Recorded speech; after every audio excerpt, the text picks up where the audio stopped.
el mensaje fotográfico, y pues es nuestro equipo en nuestros nombres. No hace falta presentaciones, no voy a leer uno por uno. Bueno, voy a cambiar. Ronald Batis nos da un ejemplo de mensaje fotográfico en la prensa. Él lo que maneja en el texto es la prensa en el periódico, pero yo tomé también como ejemplo lo que es la revista Proceso, porque también utilizan como esa la fotografía en la portada y este, así como algo, y es una revista que es de periodismo. Dice, la redacción del periódico escoge la fotografía, la titula y la comenta. Es la fuente emisora del mensaje, obviamente, la redacción de un periódico o una revista. El medio receptor es el lector del periódico, o sea, el que le llega el mensaje, el que compra el periódico y lo lee. El canal donde se transmite es el mismo periódico o revista o medio escrito donde el lector va a hacer su análisis. Comúnmente la prensa escrita se puede encontrar en su portada una fotografía. Yo tomé como ejemplo el periódico Regeneración para ilustrar un punto que es el siguiente, que en la portada está la fotografía, o en este caso esta imagen, este dibujo, y ahí tiene como recursos que utiliza la fotografía, es el pie de foto, la compaginación y el título. El lector se da una idea del contenido que puede ofrecer el periódico, se da una idea y justamente el lector es el que decide y va a comprar esa revista, ese periódico, porque sabe lo que va a venir, sabe cuál es su contenido y sabe si es un periódico de izquierda o de derecha. Aquí un ejemplo claro, y a eso lo que voy que quise ilustrar ese punto, es que justo la portada de la revista Regeneración está su título, pero abajo dice Morena, ¿no? Y de alguna manera ya sabemos qué es lo que va a venir contenido en el periódico. Bartis menciona que para crear un mensaje se necesita de una investigación previa, estudiar los grupos sociales y su comportamiento. O sea, básicamente es ese punto, ¿no? Que la revista, en este caso este periódico, está diseñado para cierto público, para cierto grupo social que está como de acuerdo con lo que viene escrito dentro del periódico. Es como una especie de estudio, no sé, de cliente o no sé, como de compra y venta. Ay, bueno, olvídenlo. La fotografía de prensa es una estructura aislada, acompañada de otra estructura lingüística, que es, o sea, la fotografía es una estructura aislada, nos da un mensaje, una imagen, que su lectura es aislada del resto de lo que viene en la portada, que es, por ejemplo, el texto, como Trump, su frustración, como un ejemplo, ¿no? Lo que viene escrito tiene un mensaje aislado en sí, tiene una lectura aislada, pero sin embargo se acompañan a esas estructuras. Aquí quise tomar como un ejemplo de regresando a las diapositivas. Tomé mucho, por ejemplo, esta portada porque fue muy sonada en su tiempo. La realizó la fotografía un periodista que se llama Rubén Espinosa y se dice que esa fotografía fue lo que le costó la vida, porque como ustedes saben, el fotoperiodismo aquí en México es algo muy peligroso. Y aquí está como una especie de lectura que le doy a la fotografía que tomó su cara del ex gobernador Javier Duarte, su cara como retadora y su gorra de gobernador, ¿no? Y el texto que acompaña esa imagen que dice Estado sin ley. O sea, eso da un mensaje muy fuerte. Eh, y ya, eso es todo. Bueno, Bardes explica dentro de su texto que en las fotografías existe una paradoja, que para poder comprenderla, primero hay que entender dos conceptos de cómo una fotografía transmite un mensaje. La primera forma en la que una fotografía transmite un mensaje es copiando de forma literal lo que existe en la realidad. Y esto se le asigna el nombre de un análogo o análogo, no estoy seguro de cómo se pronuncia. Y aquí un pequeño ejemplo de qué es lo que sería. Está del lado izquierdo, se puede ver como a una chica le están tomando una foto, que es pues en sí la realidad, y del lado derecho la foto, que es la representación literal de esa realidad. Aunque bueno, con un par de efectos, pero es tal cual lo que se encuentra en el entorno. ¿Se puede pasar la siguiente diapositiva, por favor? A mi compañero. ¿Es esa o Ok, la que sigue? gracias. Ah, Am, eh, sí, es esa. Esa está bien. El otro tipo de mensaje que una fotografía puede transmitir es aquel que la sociedad o las personas que la ven interpretan de ella. En este caso, intenté utilizar un ejemplo sencillo en el que el mensaje literal pues es solo que un cuadro negro, pero pues cada quien en esta caricatura em, hace una interpretación propia de lo que está viendo, por lo que se puede decir que es como subjetivo. Em, y bueno, estos dos tipos de mensajes se diferencian porque uno contiene un código y el otro no carece de él. La representación literal no tiene un código, sino que pues es solo la imagen. Y, y en este segundo tipo de mensaje, en donde am, se trata de, em, disculpen, estoy un poco nervioso, de interpretar lo que se ve, la imagen funciona como el propio código. ¿Se puede pasar a la siguiente diapositiva?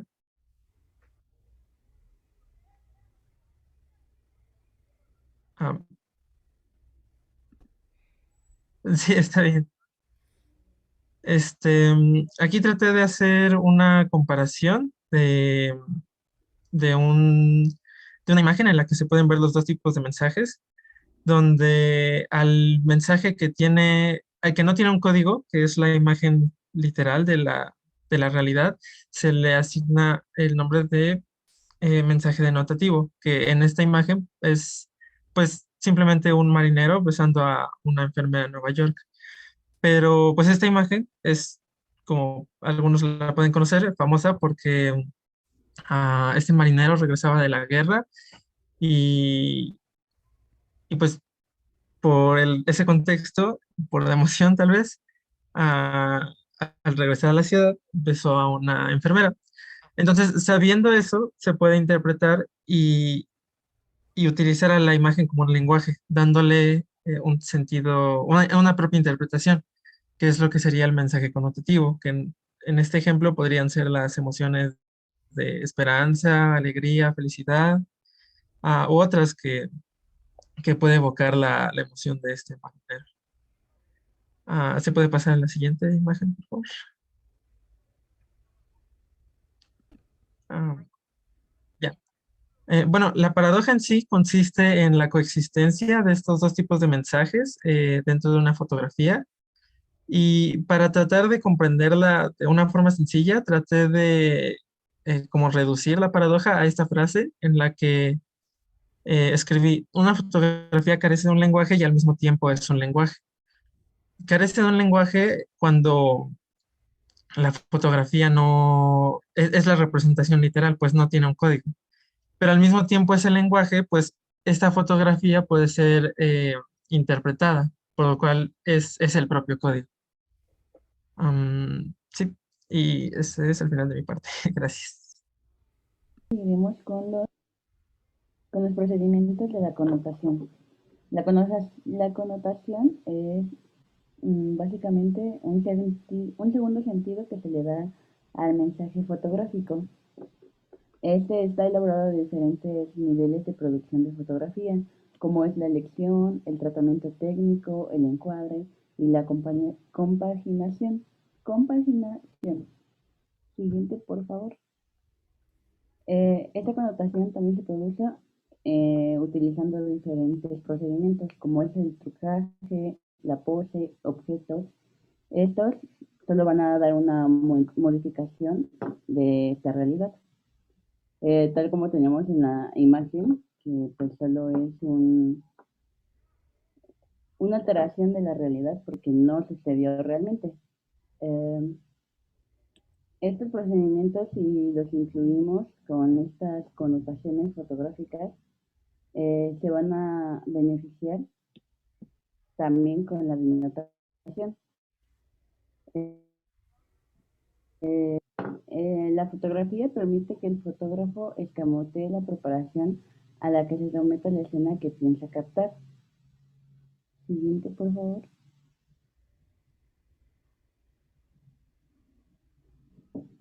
Aquí tenemos el primer procedimiento, que es el trucaje. En la imagen tenemos al senador Millar Therink, que está conversando con un líder comunista llamado Earl Browner. Entonces, esta foto es trucada porque nunca entablaron una conversación y nunca sucedió tal encuentro. Solo es, como podemos ver a la derecha de todo, ahí está Therink y ni siquiera está, la foto real no está con este líder comunista. Pero en un segundo sentido se da a entender que sí están y que de cierta forma este senador apoya los pensamientos comunistas y hace creer a sus simpatizantes anticomunistas que él solo apoya. Entonces, este trucaje va a invalidar la credibilidad de la fotografía y esto afecta a la binotación. La siguiente, por favor. El siguiente procedimiento es la pose. En la fotografía tenemos al presidente Kennedy, el cual tiene una pose, pues tomando sus manos y viendo hacia el cielo, que básicamente da el significado de que está rezando, de que inspira paz, de que inspira fe, pero es el significado que se le da con todas estas características juntas. Eh, Esto no significa que sí realmente esté rezando, simplemente fue captada en el momento que él estaba posando de esta forma. Sin embargo, el significado puede ser diferente, depende de la pose que haya tomado. Si se hubiera tomado la foto de frente, hubiera sido diferente a la que está ahorita de lado. Siguiente, por favor.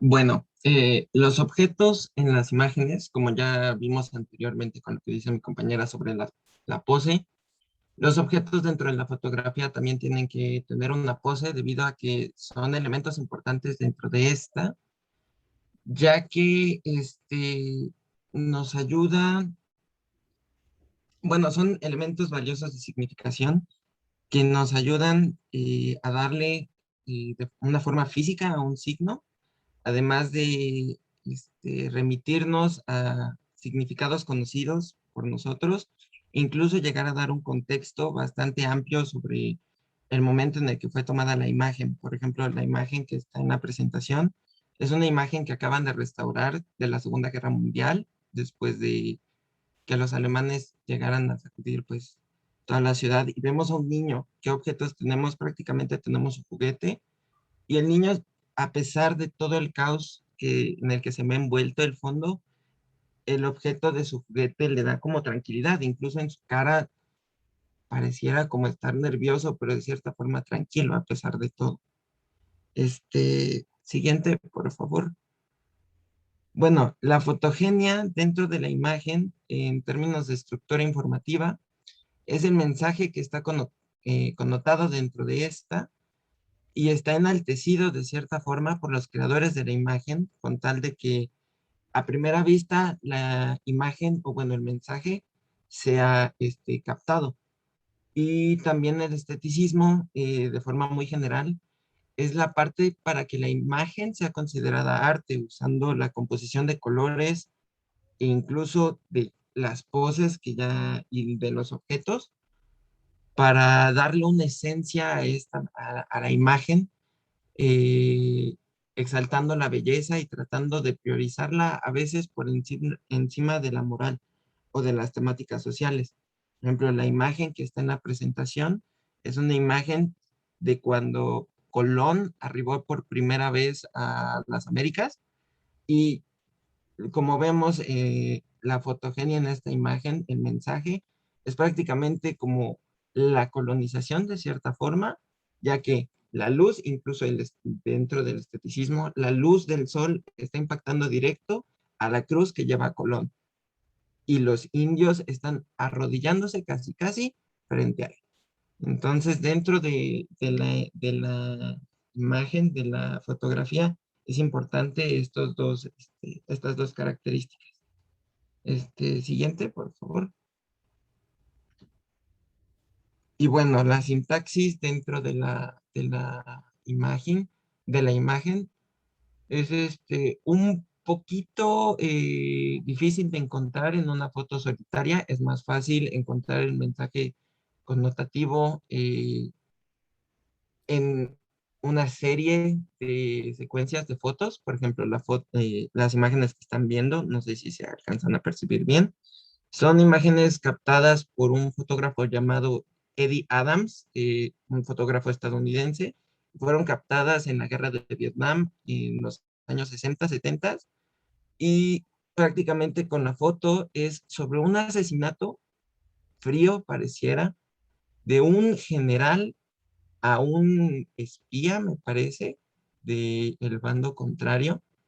Y esto llegó bueno, el mensaje prácticamente fue la brutalidad con la que la guerra estaba avanzando, y esto ayudó a que se concientizara un poquito más sobre todo lo que estaba pasando del otro lado del mundo. Y el mensaje principal es: esta guerra tiene sentido matando personas inocentes, y qué excesos ha tenido la guerra hasta ese punto. Todos estos encadenamientos que se encuentran bueno, el mensaje que está encadenado en todas las fotos se le conoce como un mensaje suprasegmental. Siguiente, por favor.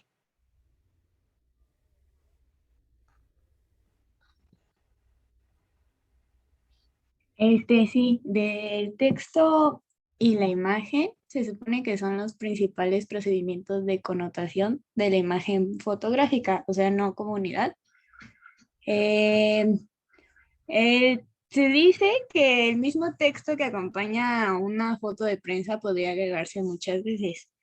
Y hacia este punto hay tres observaciones, que son que el texto como tal ya no es como completamente necesario. O sea, la imagen ya no se utiliza para describir al texto. Entonces, este texto se convierte como en un parásito, algo que ya es como extra. En la realidad como actual, la imagen como que no, o sea, la imagen es más lo principal y no se da cuenta como de qué texto trae, o sea, le pueden agregar cualquier texto y no necesariamente tiene que ver con lo que hay en la imagen. Antes el objetivo de la imagen pues era ilustrar un texto, eh, como, no sé, la fotografía, una fotografía de un escenario que representara de lo que se habla en dicho texto. Y ahora pues ya el texto que se le pone a la imagen ya es completamente innecesario. La siguiente, porfis. El segundo punto es que, dependiendo de cómo se presente la palabra, el efecto de la connotación puede ser diferente. Entonces, la fusión del texto y la imagen pues nunca ha ocurrido como tal. porque son dos estructuras diferentes, que una es gráfica y la otra es icónica. Depende de el tipo de texto que haya, es lo que va a significar la imagen. Por su misma ubicación y las medidas de lectura intermedias. Entonces, si el texto es muy explícito, parece que describe como tal la imagen y ya no es como tan necesario. Y el tercer punto es que es imposible que la palabra duplique a la imagen, porque al pasar de una estructura a otra, inevitablemente habrá una explicación del segundo significado. O sea, es como decir lo mismo, o sea, como poner lo mismo dos veces, pero en diferentes tipos de expresión. La mayoría de las veces, el texto solo magnifica una serie de connotaciones ya contenidas en la foto. O sea, volvemos a lo mismo de que el texto describe lo que ya hay en la foto y ya no es necesario ponerlo. O sea, ya es extra porque ya no, o sea, ya lo está haciendo. Entonces pues, ya no es tan necesario ponerle un texto a una fotografía, cosa que antes pues sí era más bien ponerle una fotografía a un texto. Y ya. Bueno, yo les voy a hablar sobre la insignificación fotográfica y pues básicamente la connotación requiere de un código y puede ser histórico o cultural, aunque de este último es un poco más difícil de hallar porque tenemos que aislar y catalogar toda superficie de la fotografía. Y como cada código necesita de signos, en la fotografía se usan los gestos, las actitudes, los colores y los efectos que son usados por una sociedad determinada. Por ejemplo, si un hombre no puede, bueno, más bien, un hombre no puede leer en una fotografía sentimientos, a menos que se tenga claro que la significación de la fotografía es la elaboración de una determinada sociedad e historia. Además, esto también sirve para la diferenciación de un hombre natural y cultural. Se dice que el lenguaje fotográfico recuerda ciertas lenguas ideográficas, que son las ideas por medio de figuras, en donde el ideograma se convierte en un signo y la copia en una denotación única y pura. Pero aquí entra una cuestión de si en realidad existen partes neutras en la fotografía, lo cual sería excepcional para su insignificancia, pero para ello debemos aclarar algunos puntos de percepción de la fotografía, en el cómo se lee y en su orden. Para empezar, si no se verbaliza la percepción, es ahí cuando el sujeto entra en angustia y cuestiona. ¿Puedes cambiarle, por favor? Bueno, dentro de la fotografía se pueden encontrar varios tipos de connotación, como es la cognitiva, en donde los significantes se pueden localizar en ciertas zonas del analogón. Lo que quiere decir es que, bueno, el ejemplo que les puse es que sabemos que las personas que salen están en un país asiático porque se ven los letreros con caracteres coreanos y pues hay varios puestos como de comida típica de ahí. Y pues esta lectura se ha hecho con respecto a los conocimientos que se tienen del lugar o del mundo en general. También se dice que una fotografía de prensa proporciona mayor información y le da esa chispa a la lectura, pues mientras más signos hayan, debe ser más claro para el hombre entenderlos. También está la connotación ideológica, la cual le da razón y valor a la lectura de la imagen. Tiene un significante elaborado y sintáctico, lo que quiere decir que entra aquí el trucaje, que es el encuentro entre personajes, actitudes y objetos ubicados. El ejemplo que les puse es de una escena de la película de Mujercitas, donde se ve que están celebrando el cumpleaños de una de los personajes y pues aparecen sus hijas, sus respectivos esposos, están en un jardín. La mesa, aparte del pastel, pues tiene distintos libros como colocados al azar. y están riendo, hablando entre sí, pues básicamente están disfrutando el momento. Y bueno, también hay otros tipos de connotaciones, que sería la fotográfica, que ayuda a tranquilizar al hombre, y la política, que permite todo tipo de lenguajes. Y bueno, Barthes menciona que nunca una foto pudo convencer o desmentir a nadie. Sí se puede, en cambio, confirmarlo. Para terminar, una denotación. Ah, ¿le puedes cambiar, por favor? Ya. Para terminar, una denotación no puede ser pura, como lo habíamos mencionado antes. Y si es que esto existe, no está entre lo insignificante, sino en las imágenes traumáticas. Hablamos de incendios, muertes violentas o catástrofes. Pero si hablamos de que dentro de estas imágenes el fotógrafo estuvo ahí, se convierte en fotoimpacto, lo cual sí es insignificante.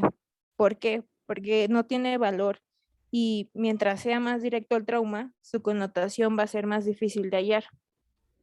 Y ya, eso sería todo.